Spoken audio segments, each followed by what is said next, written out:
Welcome to the Spider Cellar. My name is Shayla, and today I'm building a miniature campfire out of tea lights.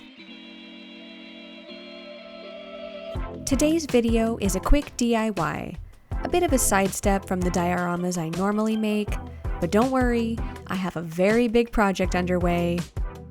But for now, here's something to remind you all my channel still exists. Using my Olfa knife, I'm cutting up pieces of XPS foam into little cubes and setting them aside.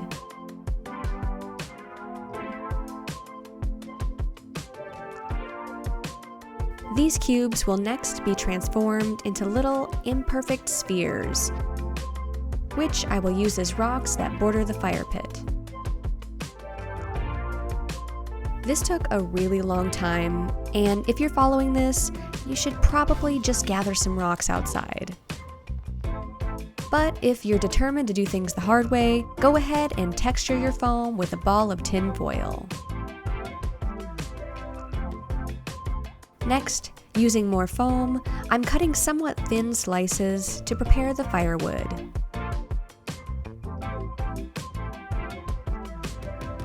The nice thing about this build is that it is very low cost to make. As stated, I'm using XPS foam, but you could also use dollar store foam core. The rest is mostly hot glue and dirt.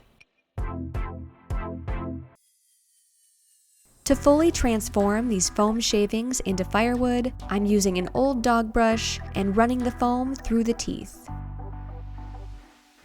I always prime my foam before painting using a mixture of Mod Podge and black paint.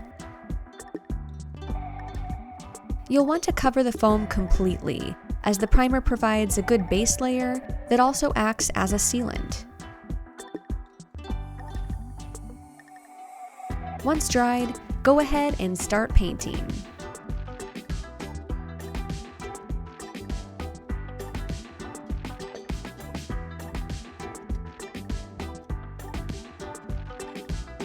When the first layer of paint dries, it's time to create some highlights with a dry brush technique.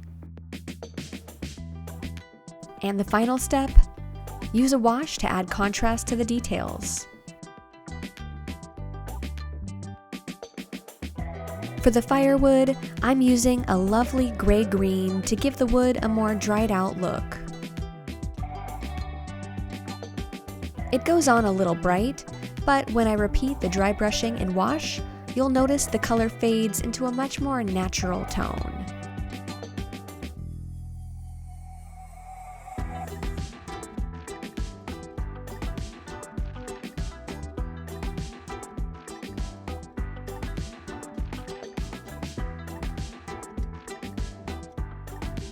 So, what is dry brushing?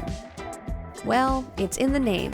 Take a dry brush, dip it into light-colored paint, wipe pretty much all of the paint off on a napkin, then rub the dry bristles over raised texture, and you've got some highlights. As for the wash, it's basically really watered-down paint. You can buy it or make it yourself. I add a bit of soap when making it, which helps the solution to break the surface tension and slip right on into the crevices and indents. Now that we've got the individual parts made up and painted, it's time to bring everything together. Using some PVA glue and some brown paint, I'm mixing the two and generously covering the entire base of this mini tea light.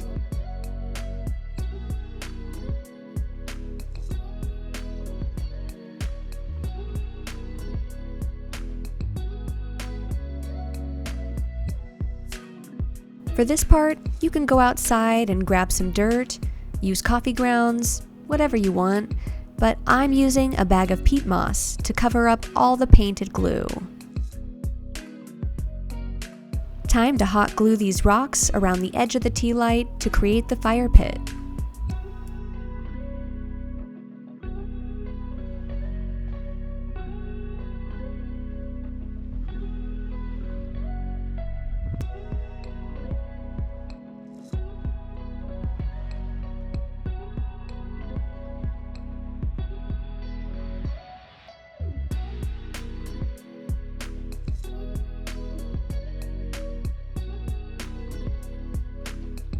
Looking good, let's toss the wood over it. Remember, it really doesn't matter how you arrange it, the fire's still gonna light either way. But I like to make sure the dirt is mostly covered and just kind of randomly lay the pieces over each other, avoiding placement that's too clean or uniform.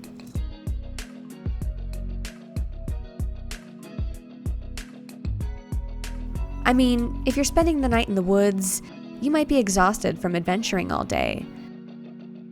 So you're not going to be thinking about how the wood looks in the fire. You're just going to toss it all in there, get warm, or get cooking.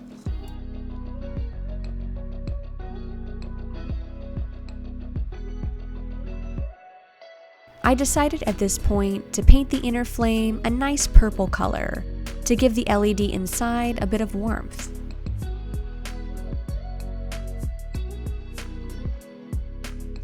To make the flames, I'm squeezing some hot glue right onto my silicone mat, shaping the flames as I go.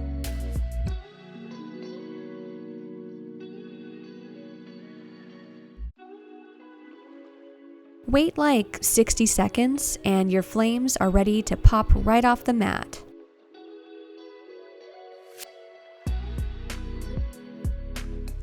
After painting the flames, go ahead and glue them to the center. And you've got yourself a campfire.